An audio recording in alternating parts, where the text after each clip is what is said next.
Centuries ago, the city of Baghdad stood as the crown jewel of the Muslim world.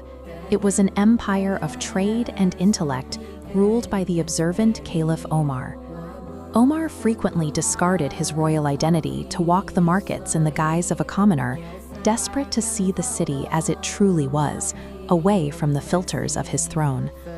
During one of these walks, the Caliph witnessed a bizarre scene. A merchant dropped a silver coin into a beggar's bowl, but instead of offering a blessing, the blind man reached out and violently gripped the fabric of the merchant's sleeve. The beggar refused to let go, issuing a shocking ultimatum. He would only accept the coin if the merchant first struck him across the face as hard as possible. Stunned by this act of self-inflicted humiliation, the Caliph watched as the merchant reluctantly delivered the blow.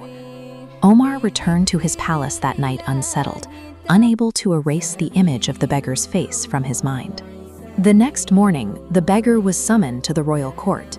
The Caliph demanded to know what secret trauma or hidden sin required a man to pay for his own charity with physical pain. Behind every public display of penance lies a private wound that makes the suffering feel necessary. The man's name was Khwaja Abdullah. He had not been born to the streets. He was once Baghdad's most elite merchant, possessing a caravan of 100 camels that carried the finest silks from Syria to Yemen.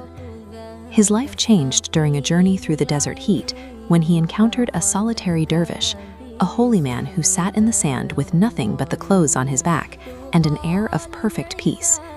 After sharing a meal, the dervish revealed an impossible secret. With a pinch of magical powder and a prayer, he caused a solid black mountain to split open like a piece of fruit, revealing a cavern overflowing with gold and jewels that defied imagination. They struck an agreement. They would load all 100 of Abdullah's camels with the treasure and divide the caravan equally, 50 camels for the merchant and 50 for the dervish. Abdullah was ecstatic. He was now exponentially wealthier than he had ever been. They sealed the mountain and began to ride in opposite directions, parting as allies. Rapid, massive wealth often acts as a stress test, pushing a man's internal contentment to its breaking point. Abdullah's mind began to poison itself with rationalizations. A holy man had no use for 50 camels, while a businessman could build an empire. He repeatedly turned back, begging for 10 camels at a time, until he had taken every single one. The dervish surrendered everything without a word of protest, seemingly entirely detached from the gold that was consuming Abdullah's soul. Abdullah held the entire caravan, but his eyes fixed on a small wooden box the dervish kept. Inside was a mystical black sorma. The dervish warned him of the powder's strict rules. Applied to the left eye, it revealed all the world's hidden treasures beneath the ground. But if it touched the right eye, the user would fall into permanent darkness. Abdullah insisted on the left eye first. Immediately, the desert floor became transparent, showing him veins of gold and ancient vaults of diamonds stretching miles below the surface. But the vision of the world's wealth only deepened his hunger. He convinced himself the dervish was lying about the danger to the right eye, desperate to keep the ultimate power of the coal for himself. He forced the dervish to apply the powder to his right eye. In a heartbeat, the golden light and desert sun vanished into absolute darkness. Greed, in its final form, demands totality. By seeking to own everything he saw, Abdullah destroyed his ability to see anything at all. The dervish departed with the camels, leaving Abdullah alone in the empty wasteland.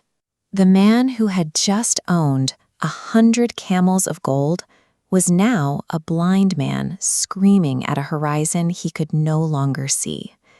He was eventually rescued by a passing trade caravan and returned to Baghdad, not as a merchant prince, but as a beggar whose only remaining possession was his memory of the light. Abdullah used the palm of a stranger as a weapon against his own nafs, the insatiable ego that had once commanded his life. Every slap reminded him of the morning he chose a handful of powder over his own sight, ensuring the pain of his greed remained as fresh as the day he went blind. Caliph Omar, moved by the sincerity of the man's penance, granted him a pension and a home near the palace. Abdallah spent his remaining years as a living warning to the merchants and youth of Baghdad. True wealth, or qanat, is measured by the